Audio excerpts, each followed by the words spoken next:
for the introduction. Oh, okay, I'll adjust this. You've seen how tall my parents are. Thank you all for being here today, and thank you to the organizing committee and to the Jewish Federation as well and the sponsors and the hosts. It's really a pleasure for me to be here today, and also a thrill to have one of my former professors here. You could be out of college for over 20 years and still feel like you're being graded on your... she's taking notes. So I will mention one thing, because I always forget to do this, but I see this very handy sign here, which to please silence cell phones if you don't mind. So thank you, Hamakom, for the sign.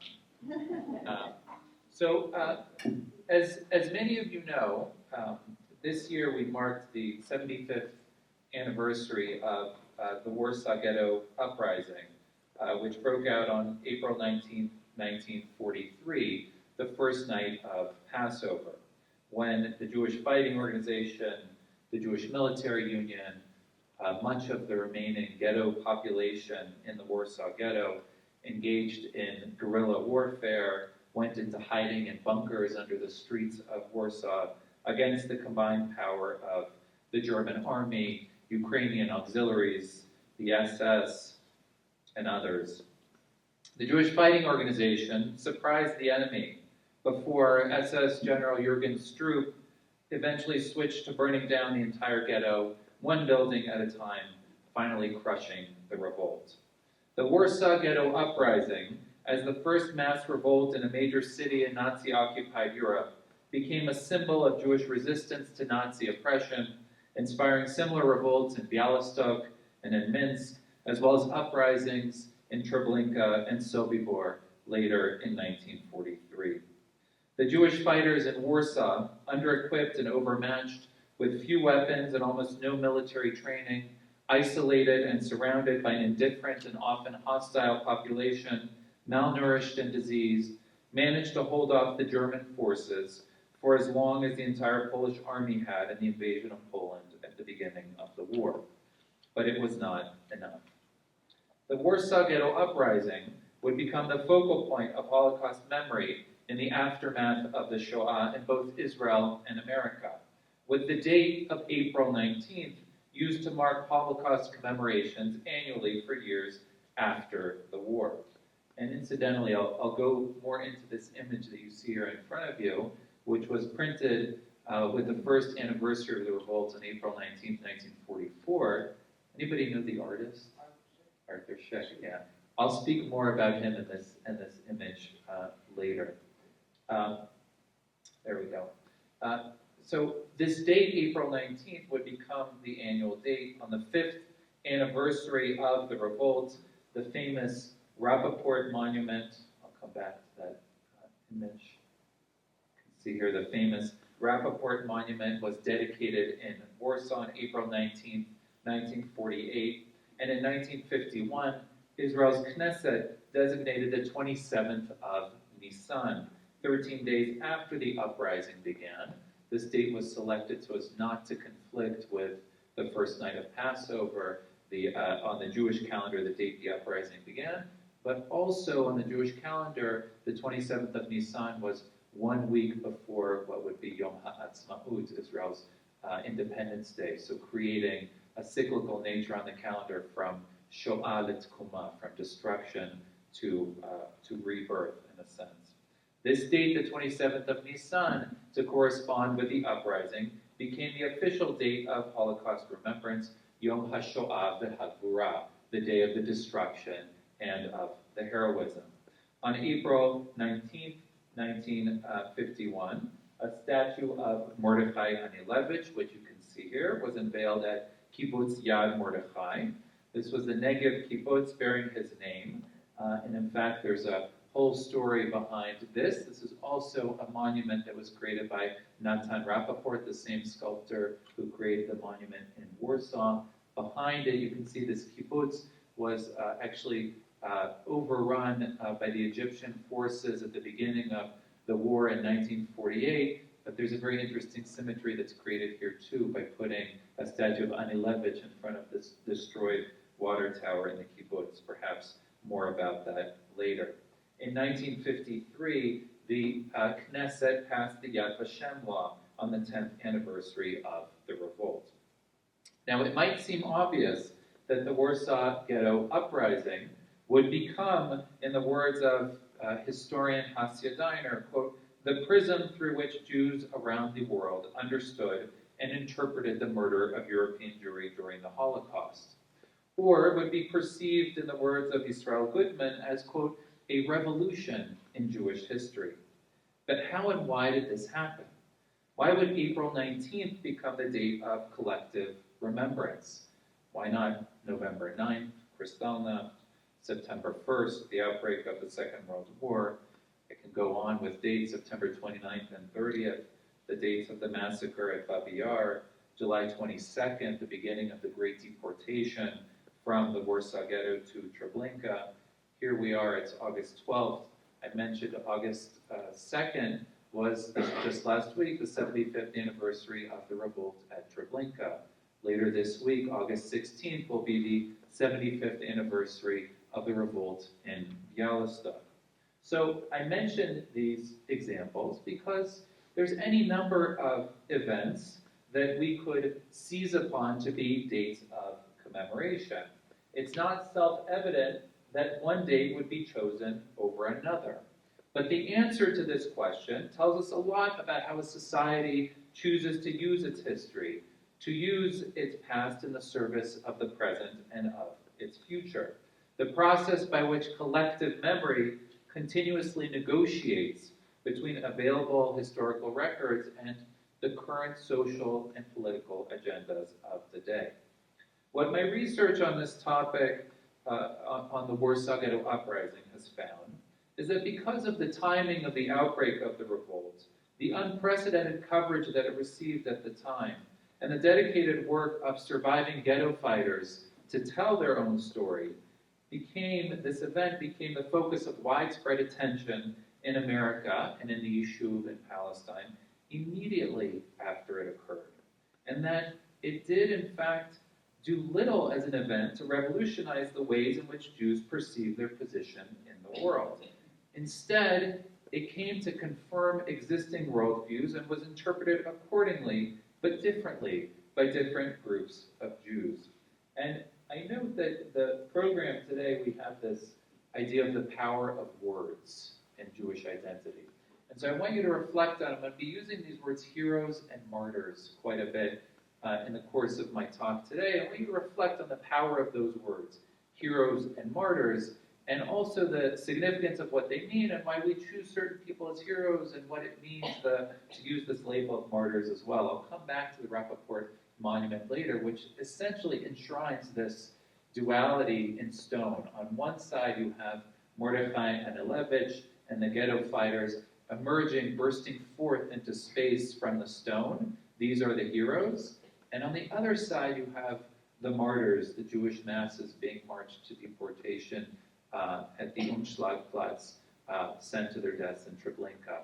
And this duality between heroes and martyrs is very powerful and also, in some ways, reinforces certain paradigms in how we, as Jews, interpret our history. Now, I've mentioned Danilevich, but one of the interesting things about what happens after the revolt itself is that, in fact, it would take almost more than a year for members of the Zionist movement to seize upon the Warsaw Ghetto Uprising in purely Zionist terms as part of a struggle for the creation of the State of Israel.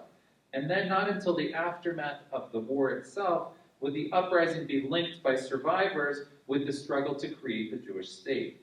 For the first year after the uprising, the most celebrated hero of the revolt was not Mordechai Anilevich, but instead was a Bundist activist by the name of Michael Clapfish. Anyone heard of Clapfish? Ah, okay, one Bundist in the back. Yeah. Irina, yes. So there rose Clapfish, and then it was his wife who survived and actually became a very prominent archivist in New York, and his daughter is a very prominent poet. But in general, this is a name that has been forgotten from history. history. I'll talk about how that happens as well.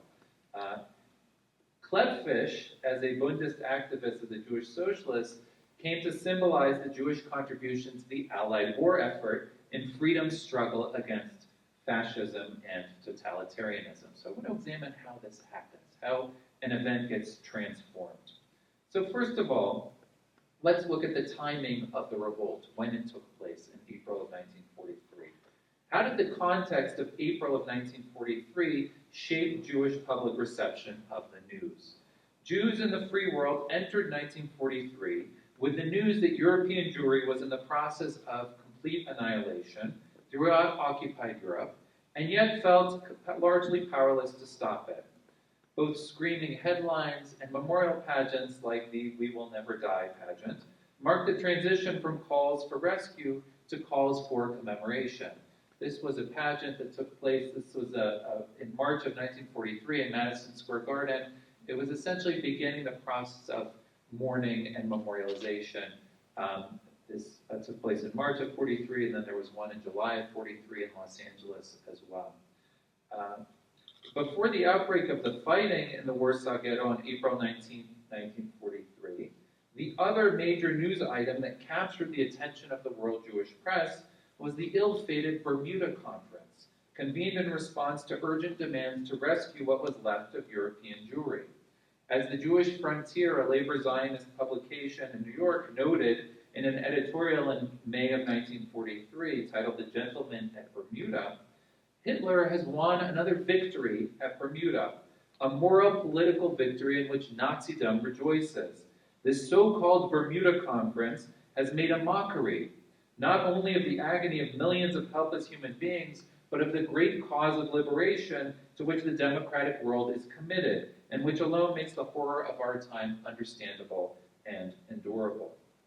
The revolt, then, was set against a context of complete despair, not only on the part of Warsaw Jewry, alone and abandoned, with the knowledge that the final liquidation was inevitable, but also on the part of world Jewry, increasingly aware that Jews had been abandoned and must resort to taking matters into their own hands. When news did begin to spread throughout the world of the remarkable, unexpected, and surprising turn of events, the actual coverage, as I'll show you through a few examples, ranged in the nature of its coverage, both in terms of tone, some restrained, some exuberant, and depended on the type of coverage, whether it was the Jewish Telegraphic Agency, whether it was the general press like the New York Times, whether it was the Jewish press, which was segmented according to political ideologies. And I should mention that Professor Lipstadt wrote a book about this, about the coverage beyond belief and the ways in which this type of coverage ranged. On April 23, 1943, the Jewish Telegraphic Agency delivered the first news of the Warsaw Ghetto Revolt, relaying a report received in Stockholm the day before with the headline, Nazis start mass execution of Warsaw Jews on Passover, victims broadcast SOS. So you'll note this is April 23rd, this was a Friday, 4 days later. And you can see here the secret Polish radio station was heard here shortly after 6 o'clock last night. This was in Stockholm, transmitting the following frantic appeal from occupied Poland. Death sentence has been proclaimed on the last 35,000 Jews in the Warsaw Ghetto. Gun salvos are echoing in the streets of Warsaw. Women and children are defending themselves with bare hands. Save us. And then it says the broadcast was cut off. In the Jewish Daily Forward, the Forwards, the uprising, the beginning of the uprising, was the cover story on April 23rd, noting, and I'll translate here, the Nazis slaughtered the last Jews of Warsaw. Secret radio reports the Nazis are leading the last 35,000 Jews to Shchita. And I want to point that out, the use of that word, again, the power of words, to slaughter, right? The idea of being led to slaughter. You may have noticed in the call to resistance that I had in an earlier slide, we had this trope of Jews do not go voluntarily to the train cars, do not let yourselves be led like sheep to the slaughter. This was also a very powerful trope, which I'll talk about. It was actually one that would be inverted by the ghetto fighters, because throughout Jewish history, the idea of dying and being led like sheep to the slaughter was a way to die to sanctify God's name, to die al kiddush Hashem. The ghetto fighters inverted this, right? This idea that this wasn't an appropriate way to die, that one should die fighting, not die al kiddush Hashem. In the forwards, like the JTA, the Jewish Telegraphic Agency, the secret radio report was also cited, and the article also noted that the Nazi massacre began just as Jews around the world were marking the Festival of Freedom, right? A very powerful symbol as well. And then again on April 25th, 1943, the Forwards reported and continued in its reporting, and I'll quote here, Jews are fighting with weapons against the Nazis. Those who are currently mounting the resistance are the healthiest and the most militant, kämpferischste, so Jews who remain in Warsaw after the Nazis had carried out the great mass murder and deportation last fall. And you have to remember that the sense was that there were no more Jews in Warsaw, so this was even a surprise that there was any Jewish population remaining there in the city. They also speculated in the coverage the weapons with which the Jews are fighting were provided by the Polish underground movement, and the article said, which also sent trained commanders for this last battle. They assumed that the Polish underground must have sent some trainers, some officers, which was actually not true. But they didn't understand how it could have happened otherwise.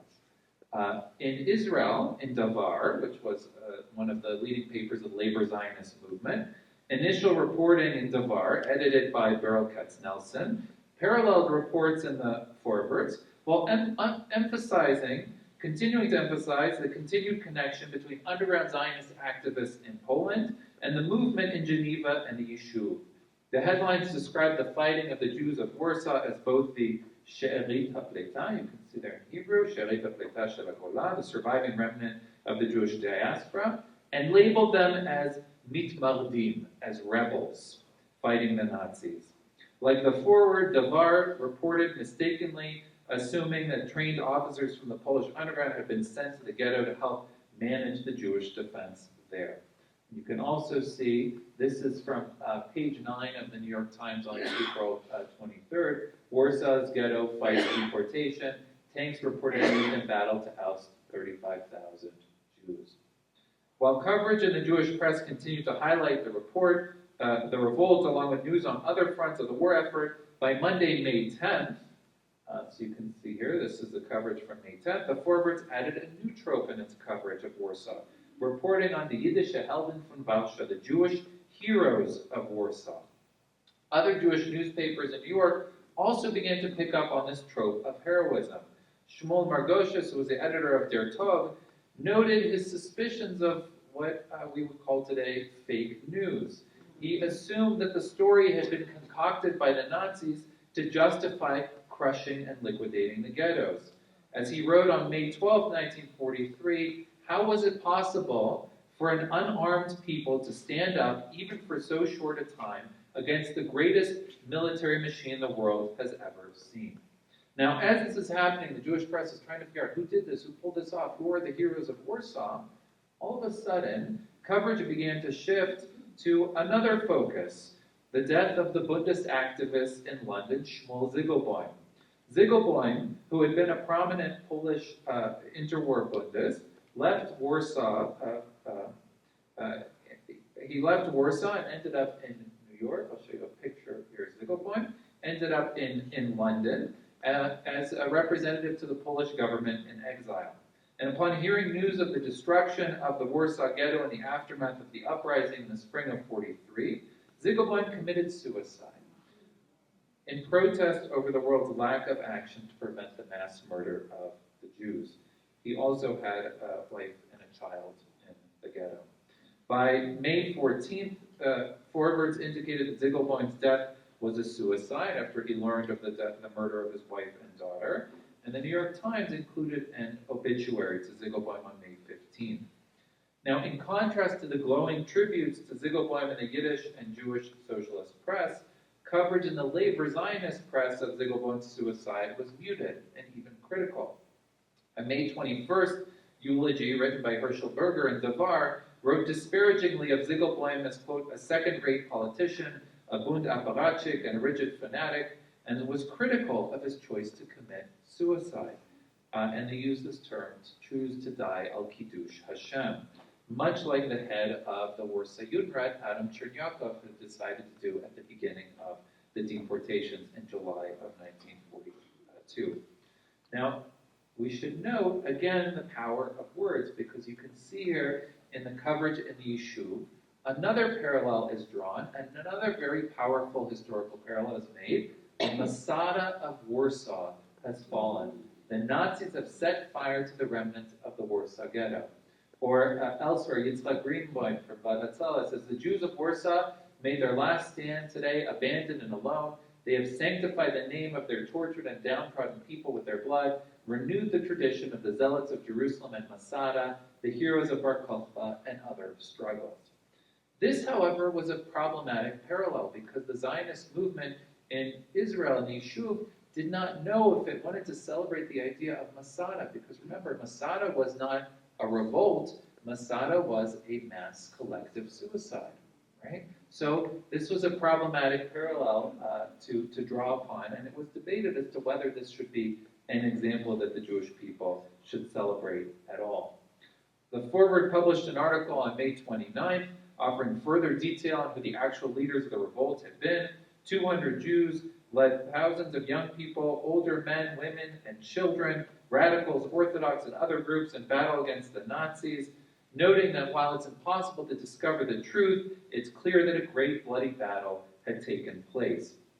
By the end of May of 1943, so remember, this is just barely a month after the revolt, further details on the dramatic fighting in the ghetto began to emerge. You can see here a telegram from Ignacy Schwarzbart, who was in London, delivering reports that he had received from Warsaw to the Jewish agency in the Yishuv. On May 24th, 1943, the Jewish Telegraphic Agency reported on these reports that Schwarzbart had received and delivered to the British Parliament and elsewhere. And in fact, they were secret communiques that were being sent out by the Jewish underground on the Aryan side of Warsaw to tell the story of what was happening inside the ghetto. They wanted to get the news out as it was happening, and these reports were smuggled out either through secret radio reports, through telegraph, or longer reports had to be smuggled by courier, and this would take much longer to get out of occupied Europe. The important thing is, though, that there was a flow of information that was taking place, right? News was getting out. It was not sort of a complete news and information vacuum. And these cables that were sent out started to add further detail to the dramatic saga of the revolt and clarified that particularly stiff resistance was put up by several thousand Jews who barricaded themselves in the underground storehouses of the ghetto, right? So this is not just a few hundred Jews who are the leaders of the fighting organization, that thousands of Jews have resolved to bury themselves underground in bunkers that they've carved out and evade capture, right? That this was part of the resistance. This report detailed that after 9 days of bombardment and siege, with 1,000 Nazis killed, right? So this was also included in the Jewish report. Back to those numbers later. The report added that the heroic resistance of the Warsaw Ghetto continues with a few strongholds holding out.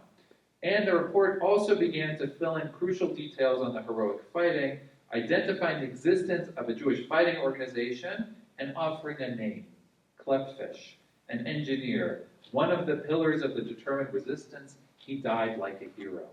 Now, Clapfish, he was an engineer. Actually, his birthday was on April 17th, 1943, 2 days before the revolt began. And his specialty was explosives. So he essentially was responsible for preparing mines, what we would call today improvised explosive devices, that were detonated as troops walked over them. On the second day of the revolt, he was killed by German machine guns. And his name, he actually received a Polish Medal of Honor, Virtuti Militar, in 1944, identified as a hero by the Polish government in exile. Now, at the same time as news of deaths and names of heroes began to emerge, memorial services were organized.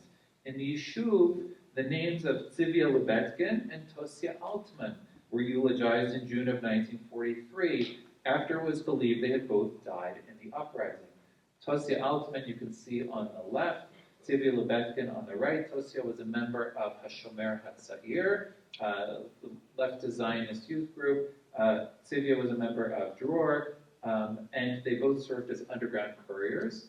And in fact, at the time that the Yishuv was mourning them as dead, they did not realize that they were both still alive. But they had memorial services for them. In fact, Sylvia survived until the end of the war and made it to the Yishuv and became a very prominent figure in Israel after the war. Tosya Altman died about 2 weeks after the revolt in a fire. She was hiding out on the Aryan side of Warsaw. You can see here, this is a memorial service that was organized for them in the Yishuv in June of 1943. On June 3rd, 1943, the Jewish Telegraphic Agency reported that already the London's Evening Standard proposed making April 19th of every year a so-called Jewish Day. And that April 19th, the day when human valor converted the Warsaw Ghetto into a fortress of freedom, should be an honor day among men cherishing mercy and tolerance.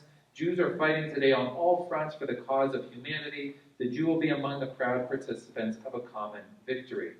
2 weeks later, on June 16th, 1943, there was a mass meeting that took place on June 19th, so 2 months after the revolt. This mass meeting took place in New York, in Carnegie Hall, organized by the Jewish Labor Committee, to celebrate the heroes of the revolt and honor Shmuel Ziegelbloem.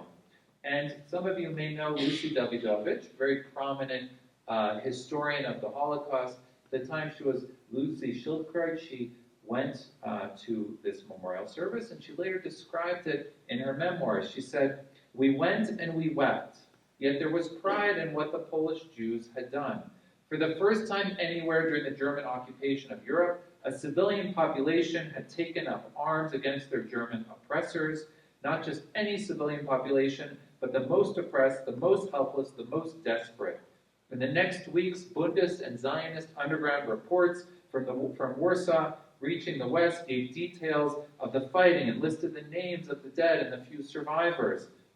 Lucy would describe the events of the Warsaw Ghetto burned into my consciousness. The Warsaw Ghetto became a constant part of my internal life. I used to imagine myself there, test myself as to how I would have behaved. Would I have had the courage to fight? Would I have had the stamina against despair?" Writing in the labor Zionist publication, The Jewish Frontier, Miriam Sirkin, some of you may be familiar with the name, she would later write Blessed is the Match, one of the first books in English to detail Jewish resistance during the war. She also wrote in July of 1943 of a desire to know the identities of the heroes. And she wrote, "We do not know the names of the heroes. We cannot pin medals on their breasts, even posthumously. But here and there a figure emerges. We know the name of Adam Chernyakov and of Ziegelbloem, who killed himself in London in protest against the indifference of the world. To these names we can now add that of Silvia Lubetkin, the mother, Sylvia, the mame. She was not old, nor did she have children of her own. She lost her life at the age of 28 as a leader of the ghetto's final battle. Young as she was the mother, by virtue of strength and solicitude, of the crushed, the abandoned, the helpless." Now, this, in fact, is a picture of Sylvia detailing her, giving her testimony in the Yishuv in June of 1946, when she finally arrived and told her incredible story. What Sirkin did not know at the time was that Libetkin had in fact survived, and that a group of approximately 40 surviving ghetto fighters had managed to sneak out of the ghetto through the sewers on May 10th of 1943. You can see here in this picture on the left, this young man is Simcha Rathauser, or Simcha Rotem became his name in Israel. He was 17 at the time. He was a member of the Jewish Fighting Organization. And when it became clear that there was no point in fighting anymore, that there was no way for them to battle the Nazis anymore, someone thought we probably should have an exit strategy. They thought that they would just die fighting in the ghetto. And so Rotem was sent out of the ghetto to try to connect with members of the Jewish underground on the Aryan side and try to get the surviving members of the underground out of the ghetto. And he connected. You can see in the back of this picture is Yitzchak Zuckerman, who was a deputy commander of the Jewish Fighting Organization, who also had no plan for how to get the Jews out. He eventually connected with two workers from the Warsaw Sewage Sanitation Department, who knew the sewer system underneath the streets of Warsaw, snuck back into the ghetto using the sewer system, emerged from the sewers, found Sylvia Lubetkin, found Marek Edelman, who was a member of the Bund, found Tosya Altman, found Tuvia Buzhukovsky, other members of the ghetto fighters organization. Together, they snuck out of the ghetto using the sewer system, and indeed, today, you can see there is a monument at 51 Prosta Street, which is just outside the boundary of the ghetto, where they emerged from the sewers. And Sylvia would detail this. I mean, crawling for 2 days through the sewer system, some of them still weak from poison gases that were pumped into the bunkers, this desperate desire to emerge, to survive, and indeed to tell their stories. And one of the things that is incredible is, without the fact that they were able to emerge, we would know little about what happened in the ghetto itself. We would just have the report of Jürgen Stroop, the SS general, which told one story. As soon as they got out of the ghetto and were able to reorient themselves and eventually go into hiding on the Aryan side of Warsaw, they tasked themselves with writing their testimonies and beginning to write reports of what had indeed happened inside the ghetto itself. And one of the things that I'm doing in my book is comparing the nature of these reports and the narratives of the revolt that began to be constructed. Indeed, in the first weeks and months after the uprising, the surviving ghetto fighters and activists on the Jewish National Committee engaged in a frenzy of activity. They were organizing relief work. They were working to rescue those Jews who could still be saved. There were thousands of Jews who were in hiding in various parts of Warsaw, the outskirts of Warsaw.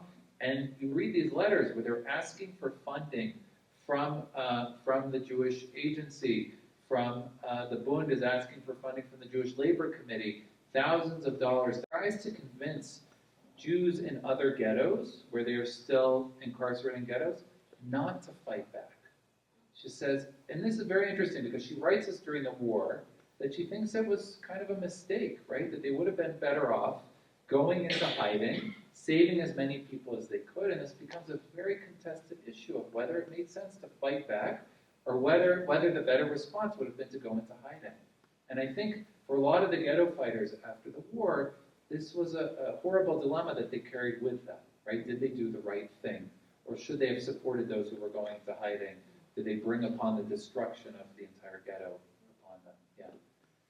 But that's 35,000 people that were already having trouble finding hiding places. To me, it sounds like a last resort.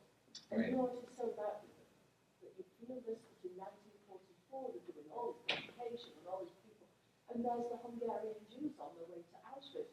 So it really, nothing changed, nothing really. It might have given Jews some hope, like in Sobibor, because they really destroyed Sobibor. It was the end of their concentration. Right. But it really. Yeah, so the timing is very important. As you point out, you raise a few important points. One is that, this is the spring of 43. So I mentioned this transition to mourning and commemoration. There are still, 1 million Jews who can be saved. And there's actually a new book that's come out on the War Refugee Board by Rebecca Rebelding. It's called the Refugee Board, I think. Which details sort of the efforts of Henry Morgenthau and others to try to save those Jews who could still be saved. There's this perception that there's no one left to be saved, let's go into mourning and commemoration, but there are still the Jews of Hungary and elsewhere who could still be saved. The other point is, you can see here, so for example, you see like this is the dedication of the Rappaport statue in April of 1948, the monument to the ghetto fighters. And I wanted to point this out. So again, of course, April 19th becomes this date of commemoration every year until Yom HaShoah is put on the Jewish calendar as the 27th of Nisan. Although the Jewish Labor Bund still, to this day, April 19th is a holy date, right? So in New York, on Riverside Drive, there's a stone where there was supposed to be a monument that was never created in New York. And on that date, on April 19th, every year, the Bund organizes a memorial service. You can see here, so this is the Rappaport monument with Anilevich in the center, and you can see sort of an older Jew looking up towards him, and a female fighter perhaps looking up to planes in the sky, and Anilevich, you can see, is sort of emaciated, right? And he's holding a grenade in his hand, but he is clearly sort of the leader of the revolt. Actually, in Yad Vashem, so there's a copy of this, in Yad Vashem you can see that the woman's bare breast is covered in Yad Vashem out of modesty. At the dedication service in April of 48, the rabbi requested that the graven image behind him be covered before it was actually unveiled while they had a memorial service there. So that's why you have the cover on it. And the other thing I want to point out, you can see here behind the ruins of Warsaw. And I want to point that out because it was completely, Stroop destroyed the ghetto. And then with the Warsaw Uprising of August of 44, Warsaw was mostly completely destroyed. So even this question of where to put it, they had to sort of approximate, right? Where was Mila? Where was Mila Street? Where was the headquarters of the Jewish Fighting Organization? We'll put it sort of close to where the first battle took place, on the intersection of Libetkin, and it's actually by Zamenhof Street. But it was extremely difficult to find anything that remained in the ghetto afterwards. Yeah. I'd like to ask your opinion about the new president of Poland, who is saying that they are not responsible, wanting to be absolved of guilt of what happened on their soil with all the concentration camps. I'd like to hear your comments. Sure. So, in fact, I was talking about this with Professor Lipstadt yesterday. That the update to the Polish Holocaust Law, which was has also been very controversial in Israel. This sort of sense that the Israeli government has given the Poles a pass on this. So first of all, a big part of the problem is that this is a form of denial, right? Can we call it a form of Holocaust denial? This idea of erasing the traces of any Polish complicity. Look, I detailed for you, for example, that you have thousands of Jews who remain in Warsaw, living in incredibly dangerous circumstances, because they had to fear that they could be turned in at any time, right? And so they have to live in hiding. So that by itself, right? Who's turning them in? They're being informed upon. Their Polish neighbors in Warsaw might go to the Gestapo and say, I know where some Jews are, right? So that's clear. These are facts. These cannot be denied. The idea that, they go back to the sort of idea that it originated with the calling Auschwitz or other camps Polish death camps, right? These were death camps that were located in Poland, so whatever adjective we want to call it, right? But you could see how this is sort of how you take a political idea that distorts the past in the service of a political agenda, a political ideology. And that's exactly what's happening in this case, right? Distorting the past in the service of a political ideology. The Warsaw Ghetto Uprising is a great case example for the impact of this law or the revision of this law, because part of it, if you read the revised statement, it also continues to emphasize the idea that the Polish underground offered support to the Jewish fighters in the Warsaw Ghetto, and this was an assumption that was made. And you read the letters from Anilevich that he's writing in the spring of 1943, and he's saying, we barely have any guns, we can't get any ammunition, were desperately asking the Polish underground, which has arms, which has ammunition, to supply us. And the response of the underground was essentially the Poles, it was too early. They were not ready to have a revolt. They waited till August of 44, and they didn't want the Jews to start it. They didn't want to support it. So, but that's also, But I think it's also important, and I'm a major critic of this law, I've written about it, etc., to remember that these were not Polish settlements. These were camps built by the Germans. In part, Auschwitz was considered part of the Reich. Right. A. B. While there were, 6,700 Poles who commemorated the Avinoam, as you well know, as Sakicho Loco Lamas Righteous Gentiles, and there were many, many Poles who turned people in. Sometimes there's a tendency to see the Poles as the perpetrators, as the ones who did this. They didn't. This was done by the Germans. That's not to say that there weren't Poles who turned Jews in. Not to say that there weren't Poles who were Barbrenta anti-Semites, But I think it's necessary to be aware of that. That what the law is really talking about is that collaboration with the Germans. But we as Jews have to remember this was a German effort. The law is a disgrace.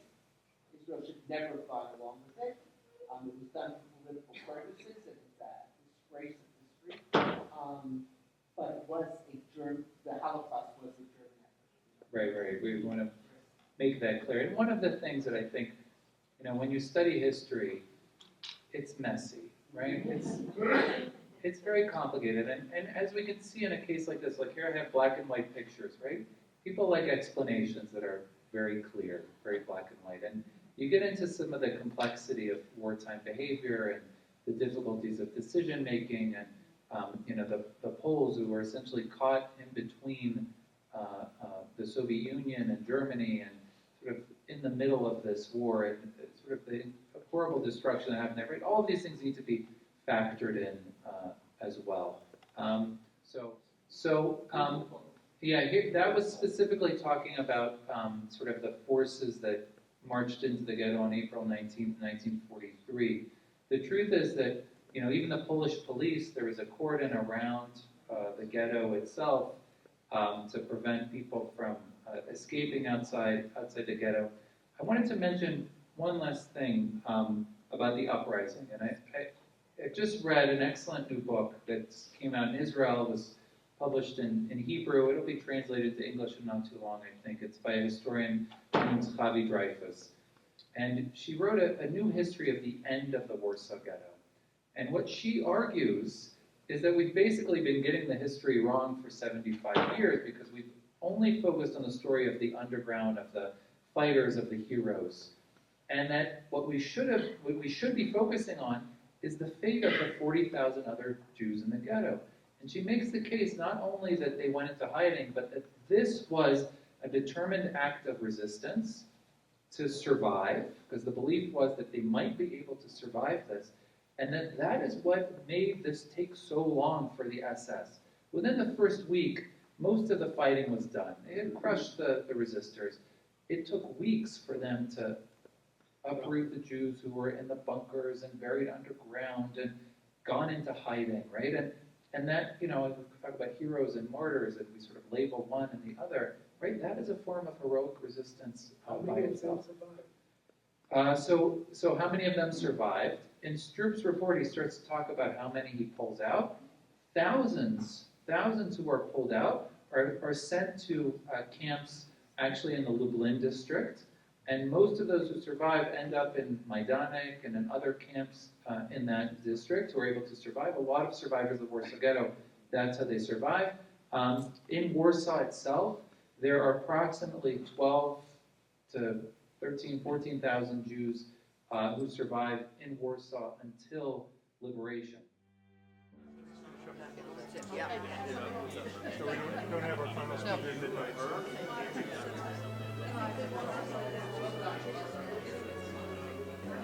it's not a bad. No, there are far worse.